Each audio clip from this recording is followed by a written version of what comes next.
is he actually here? Is Michael Venom Page here? Ah, there he is. I told them, MVP, I said, this man is as reliable as it gets. He would never do, there's got to be a reason. They said, no, banned. Yeah, He left us I scrambling. apologize. What I happened to us? apologize. What happened? I was going to be at the airport at the same time because I was coming from Hawaii to where I am now in LA. And when I got to the airport, for some reason, it wasn't connecting to the Wi-Fi at the airport. I was getting no signal, and I was just like trying to. And then I had to get on the plane. That's all good. It's funny because when I landed, I was getting messages from everybody. So I literally couldn't do anything. So my apologies. Apologies. It's all good. It's all good. And thank you for doing this. Big day for England. You're in California, so you're obviously. Will you'll be watching? Are you going to be supporting the boys? Yeah. Of course. I always want to tune in and see how they're. To be fair, I don't know how they've gotten so far. I don't think they've been playing very well. They've kind of been scraping through, and I think this is going to be the toughest game yet. Which is weird enough, talking football anyway. I was talking to a friend and I was saying, as much as this is probably going to be the toughest game, because Netherlands attack so much, it's going to leave more space for like our runners, like the Fodens, because I feel like they haven't had space because all the teams that we've been playing are very defensive. And now when you're going to get such an aggressive team, it means that we're going to have more opportunities the other end. So it might actually be a slightly easier game, tougher game. Look at you breaking down the football. I didn't know you had that in you, MVP. I like it. Okay, so now about you. Obviously, it's been about 10 or so days since we last saw you in the cage. How do you process? How do you feel about what transpired against Ian Machado Garry? Again, I would say like I'm tough on myself. I think there's a lot of mistakes that I made.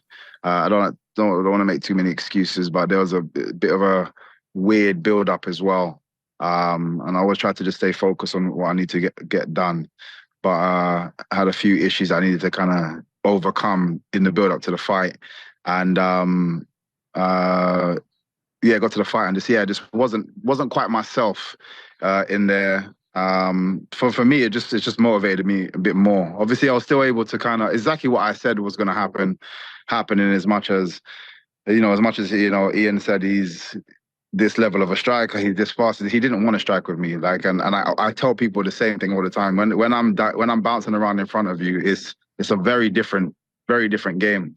And he went for a different plan. Again, there's a couple of decisions during the fight that I could have made and done better to maybe scrape the result, but it's just not me. Like, I'd prefer to go and get a big finish, and I wanted to knock him out.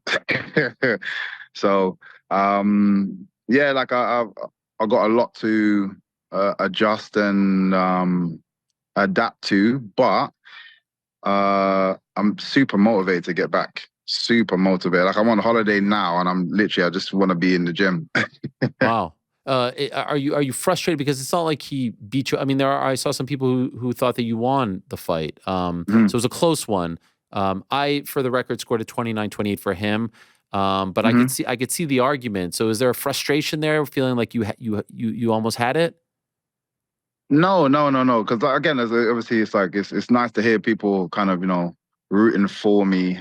But regardless, I didn't perform well, so I wouldn't if I somehow managed to get the winner, I wouldn't have been happy with that anyway.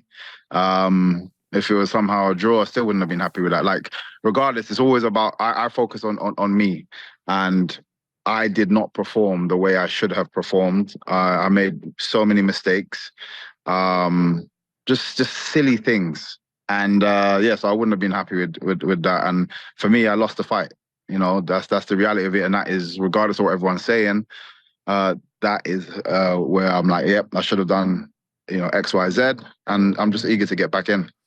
Did you watch it after the fact, and how did you score it?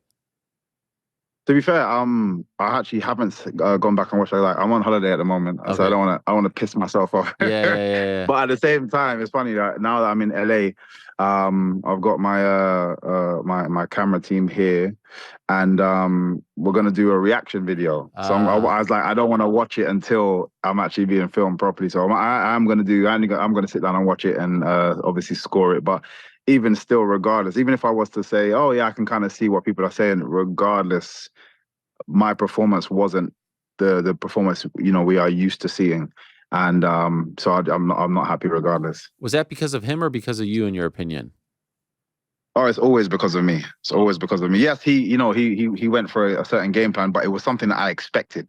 It's not, it's something that I've spoken about to yourself and other people that, no matter what people say, when they know how good they claim to be as a striker, when they stand in front of me, everything changes. They go for plan Z, and I say that every single time I'm going to fight someone that is claimed to be a credible striker.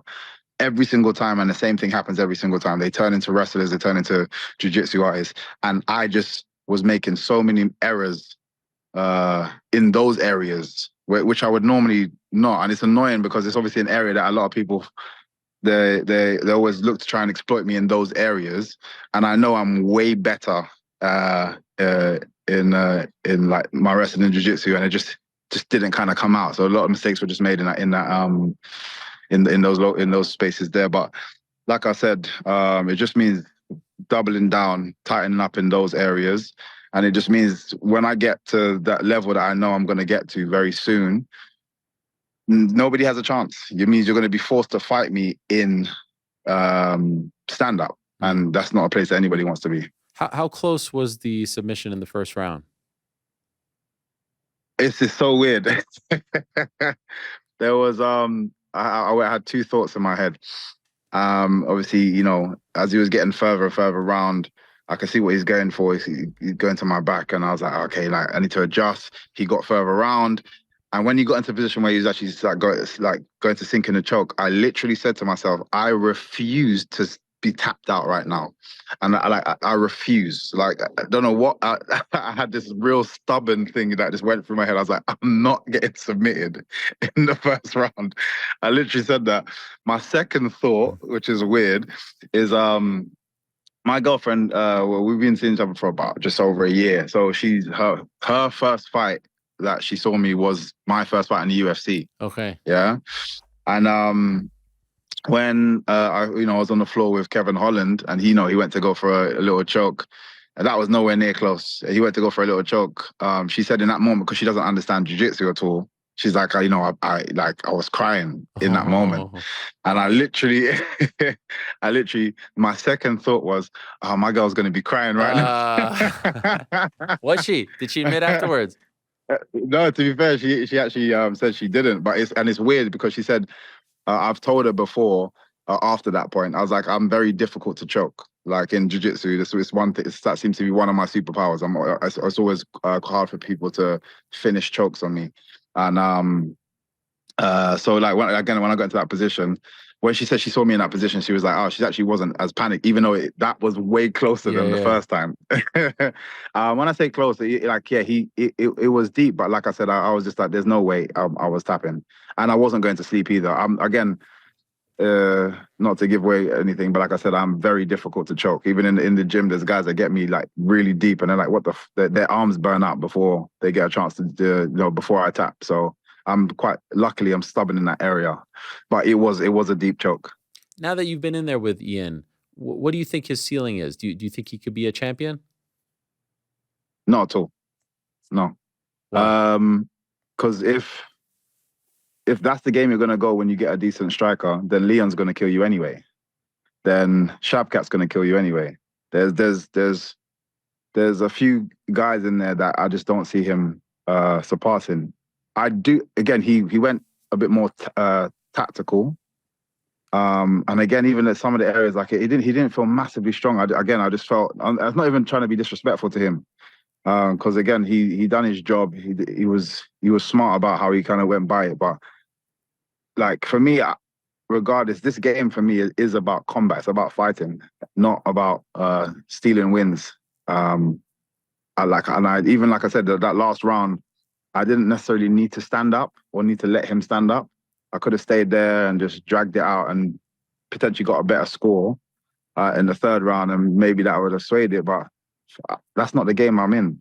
I'm in a combat game. Like I want to cause damage. I want to hurt people. It sounds bad to say, but when I'm in that mindset, in that frame, that's what I want to do to win a fight. I don't want to just steal wins and just to progress forward. But regardless, I'm not scared of losing. Of losing because I've done that before. trying to hold on to that, oh, lost it, it's quite freeing. Yeah. And it allows me to just, go in there and just try to fight. And again, and then focus on myself and bettering myself. So, yeah, I don't see him progressing to the top. I think he's talented. I think he'll always be around there, top 10, top 5. And then, he'll keep losing out to certain people. But he is still talented. And obviously he's got loads of time to progress and get better anyway. Can I ask your side of his accusation that someone was trying to get inside intel and footage? And he brought this up at the presser. Apparently he was talking to the commission on Friday. Yeah. He spoke about it after the fight as well. What is your side of this accusation? When he was saying it, I was like, I don't even know. I'm not entertaining because he just sounded like he was just shouting a lot of stuff in Irish. So I was like, with an Irish accent. So I was just like, I don't care. When I listened to it afterwards, I was like, I don't know what you're talking about. It's not me anyway. There's always going to be guys in people's camp, should I say, that are reporting back. We've had that in our camp before, and we find out who it is and kick them out. Same stuff. But I don't know what he's talking about.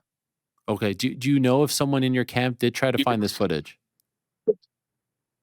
If someone in my camp tried to, no. Okay. I haven't been told anything. Okay. I haven't been told anything, so no. Okay. Is that something that bothers you? In what sense? Sorry. Like if someone was trying to do that on your behalf but didn't ask you about it. Yeah, 100%. Like I don't need it. I don't feel like I need it, especially for him. And again, I try not to be disrespectful to him, because it's not personal at all. But I don't feel like I needed to get any extra information to do what I know I can do in or should have done, should I say, in that last fight. So it's not necessary. After the press, like there was a bit of a back and forth, and then we saw the footage of you and him with his son. And so then we were wondering, like, is there animosity here or no? How did you interpret all of that? Because on the dais, it seemed like there was, but then afterwards, it seemed like everything was nice and friendly. Yeah, again, I feel like, and I said it before, I feel like certain people need to put themselves in a certain state of mind, especially when trying to overcome somebody that they actually are fearful of or worried about. And I feel like he was, worried about. Like I said, I know for a fact he has seen my footages on his progression up to where he is now. So there's going to be a worry about, what I can do to you in the cage. And then after the facade that he put out, as I was walking past, he was still kind of in his element, and he was like, shouting stuff towards me as I was walking past. And literally as he's shouting stuff, I looked down and I was like, man, that kid's cute. Yeah. And he's like, oh yeah. And he just literally, his whole persona changed. And I've had that before with people. And that's for me, when I know it's not necessarily real. Like that anger or angry, aggressive energy towards me is not real. It's fake, where you can so easily turn it off. Because I feel like you prefer to be cool with me than actually in that state of mind. But you have to put yourself in that state of mind. So literally, all I said was like, "Oh, your kid's cute." He literally grabbed his kid, brought his kid over to me. His kid is gorgeous, though, I have to say. We've got a beautiful child. So funny, so cute. Gave me a big hug as well. So yeah, and like I said, I think I said it multiple times. I don't believe in this personality that he puts out. I feel like he's just kind of going along with where he seemed to have, where the chips has fallen, and he's just kind of like going to be the bad guy right now. But in 2 seconds of just saying a couple of words to him, what felt to me like his more natural personality came out, and it was nice, like, for him to come over. Because again, for me, I don't need to fight with anger. I actually prefer to fight with being happy. I think I'm at my most dangerous. Even some of the guys in the gym, they're like, sometimes you're at your most dangerous when I'm walking in the cage to do a couple of rounds of sparring with you, and you're singing and dancing because we've got music playing in the background. So that's the worst time. It was like that, turn off the music when I'm sparring MVP, because when I'm in my happy element and I'm very playful, yeah, I can be very dangerous. So yeah, like I prefer to be in that element. But some people, like I said, I feel like some people need to put themselves in a certain mindset to fight. And you really came out to that song, huh? I said I was going I know. I said I was going to, man. So Unbelievable. yeah, nah, like again, it's all fun. Again, I prefer it's fun in games to me. You know, Yeah. having that little back and forth jokes, and again, trying to get the crowd involved. For me, that makes these fights that much more entertaining. And I love to bring the entertainment. And so you say you're itching to get back in there. How soon do you want to fight again in a perfect world? I want to. There's a few things I want to kind of get right. I definitely, if I felt like I was in the right place, I'll just jump straight back in there because there's no injuries, no nothing. I'm completely fine. But there's a few things I just want to just drill and go over and go over and go over. So, but again, one more before the end of the year is definitely. I can definitely see that. But seriously, I'm itching to just be back in the gym and just literally going over just all these little just tiny mistakes that that came up. So yeah, I can definitely see myself one before the end of the year though. Does anyone come to mind? Again, I don't. To be fair, I'm not sure what it is. I just need to get back in the winning column. In true MVP fashion. I still feel like I haven't actually showed myself in the UFC cage. I had obviously a great first fight, a bit more of a controversial second fight, if you want to say, but I don't feel like I performed well in either. So there's still a lot to show, to showcase from my side. So I just want to correct all these little small mistakes so I can go in there and be the best version of myself, because there's just no point jumping straight back in for the sake of it. I even said to Hunter, I was like, I haven't showed you guys anything yet, but it will come. Last thing, when you were up there on the dais, International Fight Week, the crowd is hot, like just the whole glitz and glamour of it all. Did you have a moment saying like, this is why I came over here? With all due respect to what you experienced in Bellator, it's just different, right? It's a different stage. It's a different vibe. You experienced it in Miami as well, but these International Fight Week cards in Vegas, for you in Vegas, like it all is very special and unique. Did you have that moment? Did you get to enjoy it, being a part of it?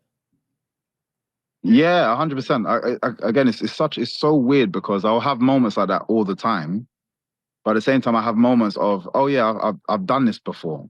I feel like I've already been at this stage. I feel very comfortable. I don't feel overwhelmed by anything. So it's a weird feeling, but like I said, some of the moments can be so small. And I mean, like, just how the UFC, the staff in the back, how efficient they are and how professional things are backstage, things like that. I'm like, oh man, this is how things should be. I should be at a level where things just run smoothly like this, and not, there's always like smaller hiccups with the smaller shows, or smaller hiccups here and there, which I think, shouldn't really be happening at what I knew my level was. So those small moments make me feel like, oh man, this is the place to be. It's not even the bigger ones. Okay. Like the bigger moments feel relatively similar, as in like, the crowd energy. I've always been able to kind of extract that from people. The crowd energy, the lights, all of the, like you said, the glitz and the glamour side of things feels normal. It's all of the smaller things in the background that we don't really put a highlight on. Is the bits that make me feel like, yeah, I'm in the right place. Well, I look forward to the next one. You're a top man MVP. I don't care what anyone here says about you. You're always reliable. And for the record, no one said anything about you. I'm just joking around. You're the man. I appreciate you very much. Thank you for squeezing us into your vacation here. And, also, it was your birthday, no? It was, yes. Happy birthday, man. Thank you. Big happy birthday. I appreciate it. Still looking young. You left me stranded on my birthday. Some friend. I know. I couldn't believe it was your birthday as well. Man, don't worry. I owe you something. Don't worry. Something coming your way. No worries. Thank you so much. And good luck to England later today. I appreciate it. Thank you. Yes. Thank you, man. Talk to you soon, MVP. There he is, the great Michael Venom Page. Thanks for watching. We appreciate it very much. Hey, if you like this video, give us the old thumbs up. Subscribe as well. You could get many more of these videos on the channel, so please do that. We would love you forever if you did so.